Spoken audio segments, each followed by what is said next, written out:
खबर राजगढ़ की, जहां चोरों के बीच राजगढ़ एसपी पहुंचे और बोले, आपके बीच हनुमान बनकर आया हूं, रावण नहीं माना तो लंका जल गई। राजगढ़ एसपी ने भागवत कथा के बीच चोरों के गांव कड़िया में पहुंचकर मंच से अपनी बात रखी, लोगों को समझाइश दी और कहा कि रावण को हनुमान जी समझाने गए थे, वो नहीं माना तो लंका जल गई। मैं आपके बीच प्रशासन का हनुमान बनकर आया हूं, सुधर जाओ। वीडियो शनिवार शाम 4 बजे का है, जो अब सोशल मीडिया पर जमकर वायरल हो रहा है। यदि ऐसा होता है कि साहब हमें यह धन मिला, हमने यह स्कूल खोल दिए, हमारे बच्चों को अच्छी शिक्षा दे दी, जब वही नहीं हो पा रहा तो बच्चों को अंधकार में धकेलने का क्यों प्रयास कर रहे हैं आप? क्यों नहीं समाज की 80% जनता उनका विरोध करती? आप मना करिए, आप हमारे गांव में नहीं रहोगे, आप चोरी चकारी करोगे, हम पुलिस को सूचना देंगे। मैं आपके साथ खड़ा हूं। मैं पिछली बार बोला था कि यदि कोई भी व्यक्ति सूचना दे और उसको धमकी दे तो ध्यान रखना, सबसे आखिरी पंचायत इस गांव की मैं ही लूंगा। गुरु महाराज बता रहे थे कि हनुमान जी भी पुलिस की तरह ही थे। वो गए थे रावण को समझाने के लिए कि आपने गलती कर दी है, गलती स्वीकार करो और सीता मैया को राम जी के पास वापस भेज दो। पर रावण तो रावण था। सबने समझाने का प्रयास किया पर वो नहीं माना तो लंका जल गई। इसलिए मेरा आपसे अनुरोध है, प्रशासन के हनुमान के रूप में मैं आपके पास आया हूं। कृपया करके जीवन में आप आगे बढ़ें। आप 2 कदम चलेंगे, मैं 20 कदम चलने को तैयार हूं, पर आप मत मजबूर करें कि हमें कुछ कठोर कदम उठाना पड़े। हमें भी दिखते हैं छोटे बच्चे, हमें भी दिखती हैं माताएं बहनें जो परेशान होती हैं, फिर बेल के लिए कोर्ट में घूमती रहती हैं, वकीलों के हाथ पैर जोड़ती हैं, फिर अपने गहने गिरवी रखती हैं, उसके बाद बेल कराती हैं। ऐसे जीवन का सुख आपको लग रहा होगा, वो ऐसे ही अपने घरों में लगा लिए, लेकिन वो आपके जीवन के अंतर्मन की शांति को छीन चुकी है। बच्चे उस चीज का वो उठा पा रहे हैं। यदि ऐसा होता कि साहब हमें ये धन मिला, हमने इससे बड़े स्कूल खोल दिए, हमारे बच्चों को अच्छी शिक्षा दे दी, जब वो ही नहीं हो पा रहा, हम अपने बच्चों को अंधकार में धकेलने का क्यों प्रयास कर रहे हैं? क्यों नहीं समाज की 80% जनता उनका विरोध करती? आप मना करिए कि आप हमारे गांव में नहीं रहोगे, आप चोरी चकारी करोगे, हम पुलिस को सूचना देंगे, आपको जेल बंद कराएंगे और मैं आपके साथ खड़ा हूं। मैंने पिछली बार बोला था कि यदि कोई भी व्यक्ति सूचना दे और उसको धमकी दे तो ध्यान रखना, सबसे बड़ी और आखिरी पंचायत इस गांव की मैं ही लूंगा। गुरु महाराज बता रहे थे हनुमान जी भी पुलिस की तरह ही थे। वो गए थे रावण को समझाने के लिए कि आपने गलती कर दी है, गलती स्वीकार करो और प्लीज सीता मैया को राम जी के पास वापस भेज दो। पर रावण तो रावण था, सबने समझाने का प्रयास किया पर वो नहीं माना तो लंका जल गई।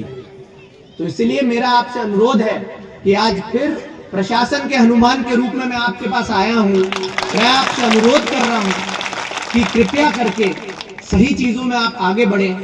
आप अगर 2 कदम चलेंगे, मैं 20 कदम चलने के लिए तैयार हूं, पर आप हमें मत मजबूर करें कि हमें कुछ कठोर कदम उठाना पड़े। हम लोगों को भी अच्छा नहीं लगता, हमें भी दिखते हैं छोटे बच्चे, हमें भी दिखती हैं माताएं बहनें जो परेशान होती हैं, फिर बेल के लिए कोर्ट में घूमती रहती हैं, वकीलों के हाथ पैर जोड़ती हैं, अपने गहने गिरवी रखती हैं, उसके बाद बेल कराती हैं। तो ऐसे जीवन का क्या सुख?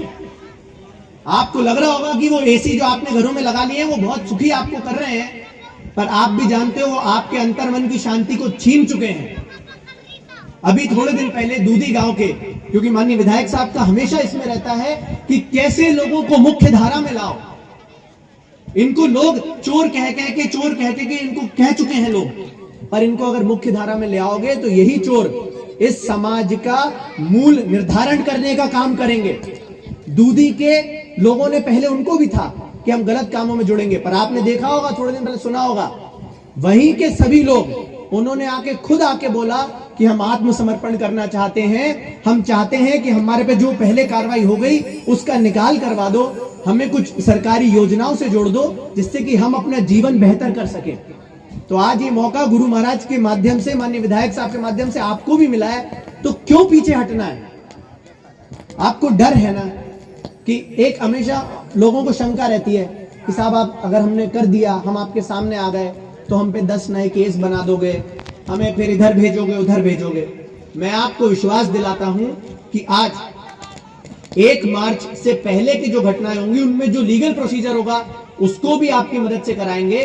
पर 1 मार्च के बाद कोई भी फर्जी केस या कोई भी ऐसी चीज जिसमें आपकी संलिप्तता नहीं होगी, उसमें आपका नाम नहीं आएगा। पर आपको यह विश्वास करना पड़ेगा कि आप इस गलत चीजों से दूर हटोगे।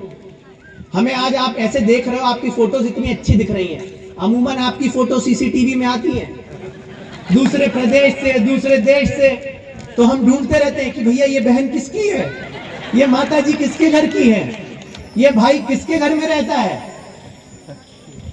तो कभी ऐसा भी हो कि आपकी फोटो अखबार में इस चीज के लिए नहीं आए कि ये 3 किलो सोने के साथ पकड़े गए, इस चीज के लिए आए कि इन्होंने अपने बच्चों को अच्छा पढ़ाकर, और यहाँ के बहुत सारे लोग अच्छा कर रहे हैं यहाँ के। मैं तो बहुत शुक्रगुजार हूँ। मुझे लगता है कि जितने भी अभी शासकीय कर्मचारी थे, उन्होंने एक इतना अच्छा प्रयत्न किया कि हम अपने समाज को सुधारेंगे।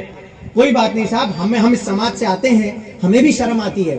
हम ऑफिस में जाते हैं तो लोग हमें भी शंका करते हैं, हम पे भी एक बार। राजगढ़ से नाजनीन अल्ताफ की रिपोर्ट।